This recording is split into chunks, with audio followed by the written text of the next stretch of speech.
Coming back to the questions, Malav. Prep की बात कर रहे थे हम. Okay, so in terms of prep, I watched their games against VLT and Enigma and OG. I watched all maps except the Icebox because we knew it wasn't going to be coming to Icebox. So we watched those 4 maps, and before the game, I spoke to Bhavin and I discussed like how we wanted to play on the particular game, on the particular maps, and like how I wanted his IGLing style to work around the comps and the way they play. And it's just what we were trying. But on certain maps, it didn't go away. On certain maps, we were really, really great with it. Like it worked out well for us. So let's talk about the match. I think the maps that you guys won, you guys were particularly sort of dominant in it. And even the maps that you lost, it came down very close. Let's talk about the first map. If you guys would have managed to close it out, it was at one moment 12-5. Yeah. Then you come to the second map, which was 13-6. Yeah. So I wouldn't call those blowouts, but they were comfortable wins, right? Yeah. Even the fracture was a comfortable win for you guys. Yeah. But the losses were excruciating. So how do you come back from a 12-5 loss? From a 12-5 lead when losing in overtime, like 9 rounds in a row, and then in the 8 round, out of the 9 rounds, the first round was a clutch, right? Which you guys should have closed out. Right. So obviously that map like went out of our hands because we just like I think we more or less were just lost our grip in the game. I think more or less. Then we weren't able to hit our shots. Like I saw your strat, like we only got like 9 kills completely in the second half, and I was like, wow. Yeah, 9 kills in 8 rounds. So apart from the clutch wala, so after clutch, everything they shut you down. Because 8 round you got 9 kills. Yeah. Yeah, the defense was extremely great. I think they punished. They had a read on us every time what we were doing. So I knew the boys would be tilted. Everyone knew. Obviously, it's going to be a tilting loss when you're up like 12-5 and you're not able to close it out. But when I went to TS right before Agents Select, I only told the team one thing: I don't give a fuck about the result. Whatever happened, happened. Let's put that behind us. Just remember how easy it was for us to string rounds against them and around the way they were playing. So that's the only thing I told them, and I told them to keep using that as momentum and as fire within themselves to carry that in terms of momentum into the next game. And I asked all of them to just let's not get fucking emotional about this. Let's trust ourselves. Let's trust the team, and let's fucking get this. And I told them let's have the championship mentality we've always had. We're the fucking defending champions of the previous land for a reason, and let's just defend our title again. Those are the only words I had. And I didn't feed any strat related thing because I knew they would have too many things on their mind right now.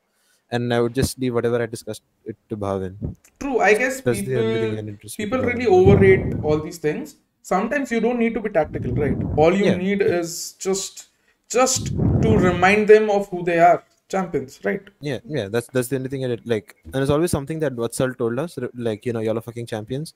And even when you were against Revenant, Skill said that, guys, we're the fucking champions for a fucking reason.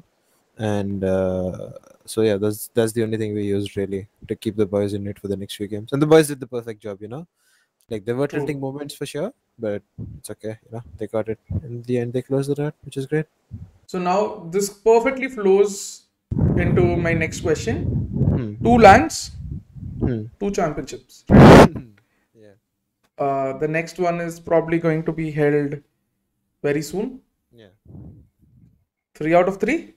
3 out of 3, that's always the goal. I was pretty gutted last VCC when I couldn't defend my VCC title.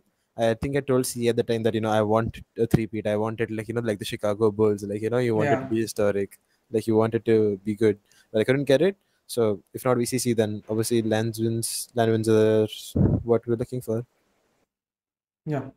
And I think there were moments like after map 3, right? Before going into map 4, there was a huddle. So I think Bhavan likes to huddle before every map. Yeah. Before every game. And I think that huddle before map 3 was, I think, one of the most important moments for us within this thing, because you're staring at elimination, and but the map pool wise, it's working towards you. Yeah. So I think at that time, I think what Bhavin said, I think was very, very important for the team. Yeah. And you can also see it's not just Bhavin who's talking there. Everyone is voicing their opinions actively on the team. So, yeah, very true. Yeah. So coming to my next question, very simple question. Now that you guys have qualified, right? You said yesterday about the clarification. Any update on the clarification about lighting faster schedule? I'll literally ask Vatsal right now and text him, but I still haven't had any conversation Okay. about him regarding that. But the visas are there, and you guys can now safely fly into Yes. Singapore, I think. Yeah. Yeah. So no repeat of last time. At No least. repeat of last time. No, Yeah. we should be better placed this time. In this team, let's say throughout this tournament, what would you say was the one thing that made the difference, and not just a person or anyone? Because right from, let's say, you having an IG like Hell Ranger, right, who's so commanding and so Yeah. inspirational in nature, right? Yeah. To having coaches like Eraser and you who do the work and ease Hell Ranger and your players' Yeah. difficulties, to the support that you guys received in SCS. I think you guys, the people like your members were so vocal. It almost felt like you guys had an audience. Yeah.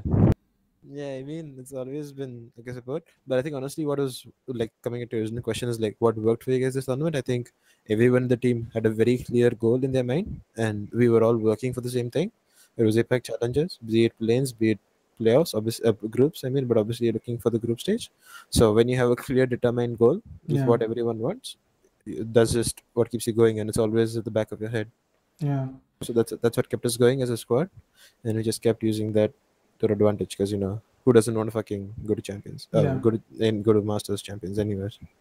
Yeah. Hi Lucia, and also guys, whoever is asking about visa, Kohli has received his Kohli visa. has his Singapore visa. Kohli has received his visa. Everyone has received their visas. The only person who is confirmed to be not going is Malav. Yeah, everyone was not going. Yeah. And about Eraser, someone in the chat recently wrote that you don't need visas for 90 or less days if you hold a Korean passport. So, I mean, there you go. The entire GE team now has visas. So, and now they have time as well to prepare for Singapore. Rather than just go last minute and sending two teams of people, and it was very hectic, right? Very true. And now let's talk about your group, right? So I went through the groups and everything. So according to everything, Group B you have Zergia, Alter Ego, and the fourth team will likely be Bleed or RRQ. So first of all, whom do you want? Honestly, like any is fine. Like even if we end up playing Blade, we'll play for the experience. We've played them in scrims before as well. They're a great team to play against. We're also excited to play Zerxia. They're a masters representative from our region, and just honestly, like who you play against for us as a region, since we're not the top dogs coming into this tournament, we want to like obviously we want to win, but it's also about getting the best experience that we can at the stage. Definitely. So yeah, Bleed RRQ, no one really matters. I'm not playing here. Like obviously, like we do care about winning and making it to the next stage, but I don't think relying on a weaker group is the way to do so. This is by no means a weaker. This is going to be the group of death, right? Yeah.